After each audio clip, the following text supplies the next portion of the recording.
building one another up, encouraging each other through the word of God with one purpose in mind, and that is going to heaven.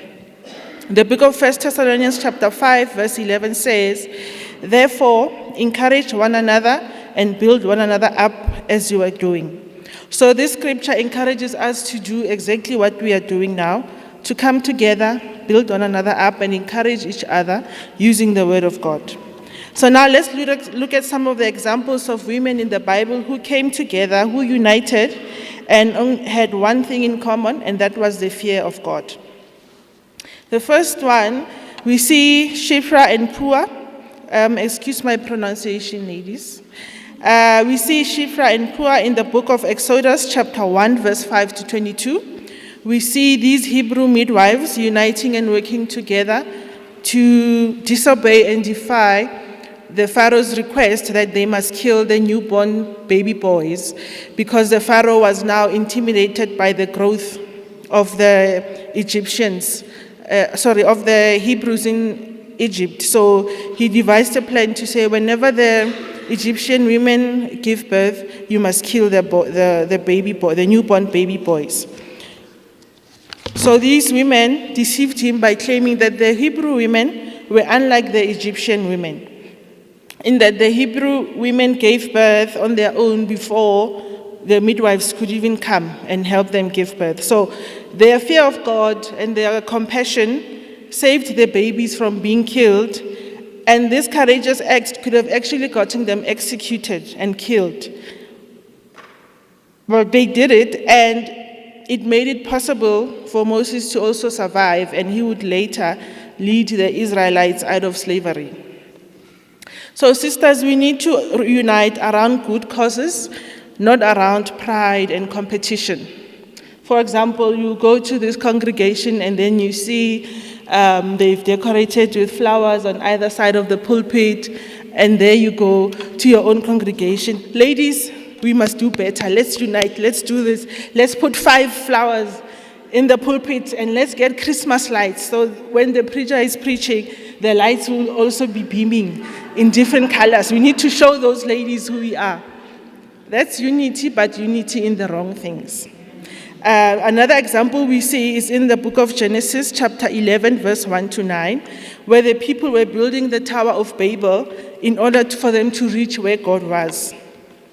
So this unity was around pride and personal glory, and God was not pleased with their unity, and instead, he confused their language and he scattered them. So we must also be careful on what we unite on, because God won't be happy and he will surely punish us. So, number 2, we will look at Mary and Martha in the book of Luke chapter 10, verse 38 to 42. This is when Martha welcomed Jesus and other guests in the house and started preparing refreshments for them while Mary was at Jesus' feet while he was teaching. So Martha reminds me a lot of myself in that I like working in the kitchen and serving the brethren, but at times it's easy for me to get consumed by the work and lose track of time. So I will need a Mary to come and say, hey, let's go and sit at Jesus' feet. We'll come back and finish up.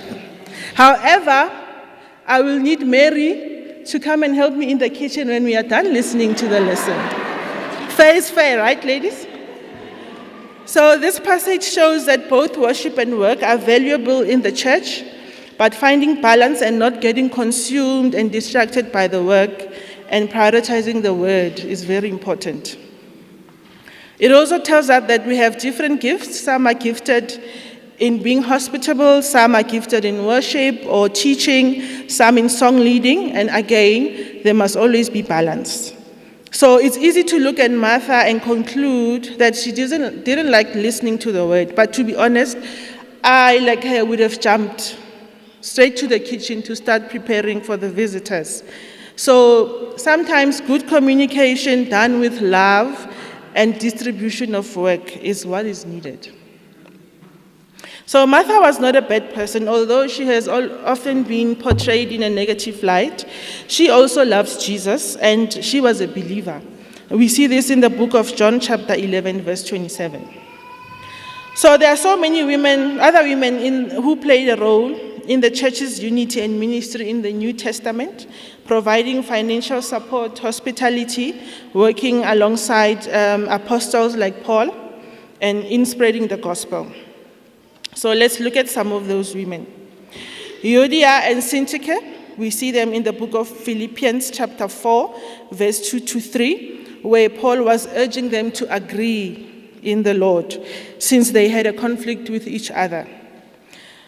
So we know, ladies, that there'll always be conflict when two or more people are working together, but that shouldn't deter us. He acknowledged them as hard workers who worked with him side by side, together with Clement and others in advancing the gospel. So their disagreement didn't make them bad people. It only made them human. So disagreements can also always be resolved to maintain unity and peace, and this is where older women who are wiser and spiritual can come in to intervene and mediate. As we know, quarrels usually happen amongst the younger people. We see Lois and Eunice in 2 Timothy chapter 1, verse 5, where Paul praises the sincere faith of Timothy, noting that this faith was passed from the grandmother Lois to his mother Eunice, and they nurtured Timothy's spiritual life and educated him in the sacred things. And then we see Tryphena, Tryphosa, and Persis in Romans chapter 16, verse 12, where Paul commends their hard work in the Lord. And then we also see Joanna and Susanna in Luke chapter 8, verses 1 to 3, where these women, along with many others, traveled with and financially supported Jesus and his disciples during his ministry. So there are many other women I didn't include in the list because of time. So what happens when women in the church are not united? So when women in the church are not united, the church will experience internal divisions, and those divisions will fuel gossip. It will create cliques and groups. There will be friction that can damage people's reputation, because we know gossip goes hand in hand with slander. So it may end up causing spiritual decline in the church, and the whole body of Christ will be affected, and we will start losing souls. Weakened fellowship or disunity among women can demoralize and depress the church. And unfortunately, there are people who cannot stand tension, and they would rather stay at home and not come to church. So when women are divided, the men and the children will also be divided, because we have a lot of influence in the church as women. So we must use that influence in a positive way, ladies. So how do we form unity in the church as the ladies? Sometimes it starts with a simple hello, how are you? My name is so-and-so, and what is your name? This means the world to people like me who are extremely shy and are introverts. Because let me tell you something about us. We don't know where or how to start a conversation with others. So our default position is to quickly run to the car and hide, because we can't cope in large crowds. So it becomes a huge relief when someone else breaks the ice. So I know most of you can't relate to what I'm saying, but I know that there's a small percentage of us who are like this. So how else do we form unity as women in the church? We attend gatherings together, church service, women's Bible class, workshops, tree and talk, prayer meetings, and so on. The more we see each other and spend time with each other, the more we get to know each other and get closer. We must collaborate and work together during events. We must make a deliberate effort to have a conversation with your sister, sharing experiences with each other, creating a safe space for one another. We must pray for and with one another. We must forgive each other's trespasses, ladies, as we would like God to forgive us. Going back to the story of Euodia and Syntyche in Philippians chapter 4, verse 2 to 3, I really hope they were able to resolve their conflict. Because we must always remember that as long as we interact and work with each other, there will always be friction and conflict.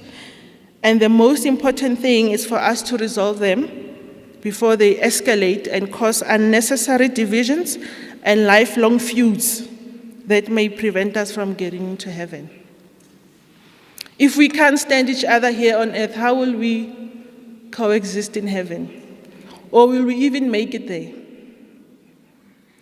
So we need to put each other's interests before our own. Just as the book of Philippians chapter 2, verse 3-4 says, do nothing out of empty pride. Rather, in humility, value others above yourself, not looking to your own interest, but each of you to the interest of others. In conclusion, ladies, by working together in unity, we will become effective in the church. Thank you.